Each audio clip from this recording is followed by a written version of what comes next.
Okay, so Tim, I am totally fascinated with just the whole endeavor of you buying this piece of art here, and I mean, 10 copies, $2,500. How did you arrive at deciding that you were going to do this?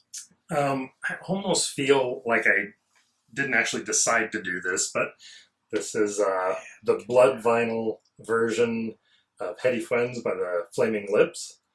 And it's encased in this plastic. I'm not going to be able to show you this, so I might just slap some video on top that's actually Wayne coin showing the blood vinyl, because this is sealed. Let me do this again so we can see. It's actually sealed, and you're not supposed to open it. There's a warning on the side and everything. It says because it's hazardous, isn't it? No. Yeah, not sterile. So it's not. There's no preservatives in it. There's nothing. It's so straight blood. But Yeah. what this is, for anybody who doesn't know anything about this, this is a collaboration with a whole bunch of different musicians. So everybody from Yoko Ono and Nick Cave, and I don't know how many different people are on this thing. All these different songs. There's a whole bunch of them. Oh, wait, all the names are back here. Condensation starting to appear, so it's harder to read. But anyway, because there's no preservatives in here, it has to be kept refrigerated, all of this kind of stuff. So I've got the vinyl. Fascinating. It is fascinating.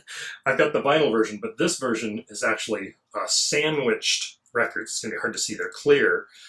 And they collected blood from, I think, all but 2 of the people. Yeah, he talks about it. And then took the blood in between these pieces of the records. And as far as I understand, these are actually playable records, although I'm obviously never going to play this version. No. And then they inserted the actual blood from all these different musicians into the record. So if you move it, and this is what you'll see if I play some video on top, the blood sloshing around inside. Right. It's wild. And it's something. The concept is wild. The concept is nuts. And they've done some unusual rare copies, the gummy skull and the fetus and all of those kind of things. And my understanding is that Damien Hirst had a conversation with Wayne Coyne about doing something that's really collectible, really like a piece of artwork, which is what I think of this as. Absolutely. As a piece of artwork, Absolutely. not as a record. And to go back to your original question, I would have never thought that I would purchase something like this. Yeah.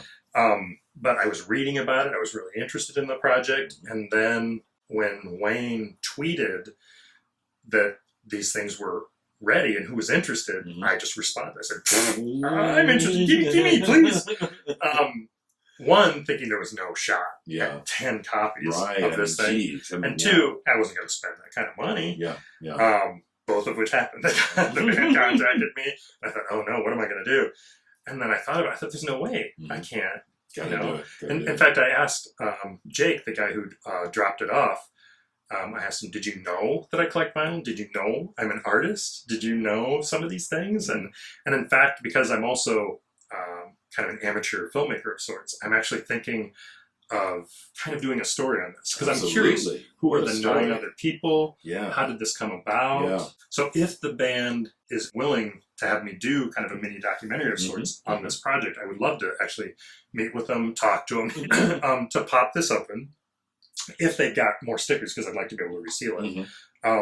Show them, have them talk about it some more, how it came about, what maybe they're thinking about in the future, because they've gone, I mean, when you think about their music, it's art to begin with already, right? And the release is already making, but this is a whole new level, of art. I mean, very unusual, very innovative, very unique. And I'm also curious about the stories about the musicians.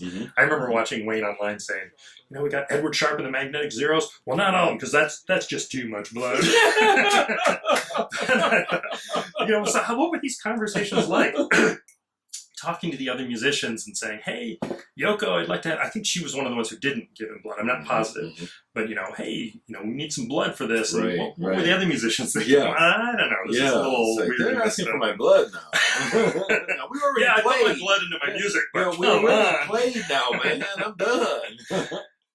I'm trying to find the words to say that it's not a bullshit kind of fake move. This is really they cool. were already an established band. They were already doing unusual releases. Yeah. This is not a gimmick. No, This that's not a gimmick. This is not a gimmick. This Not is a gimmick. Wayne or whoever Not a it was decided, I really do want to create something like this. Not because I mean this doesn't do anything for their reputation. They already had this reputation. Yeah. They already had Right.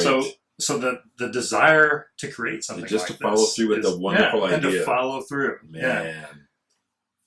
Fucking amazing. Crazy amazing. interesting. And then the John Lennon Yoko Ono album cover where they just repeated John Lennon over and over again with everybody's faces. But anyway, Thank you so much for bringing that over to me. no problem, man. Wow. Thanks for having me on your amazing. For those of you that do not know who Derek is, this is one of the most amazing people you're ever going to meet, and an amazing musician, just all around, super, super cool guy. You Amazing. And I got to be on his show. You honor me, Tim. God bless. God bless you. Thanks. See you guys. One love. One love.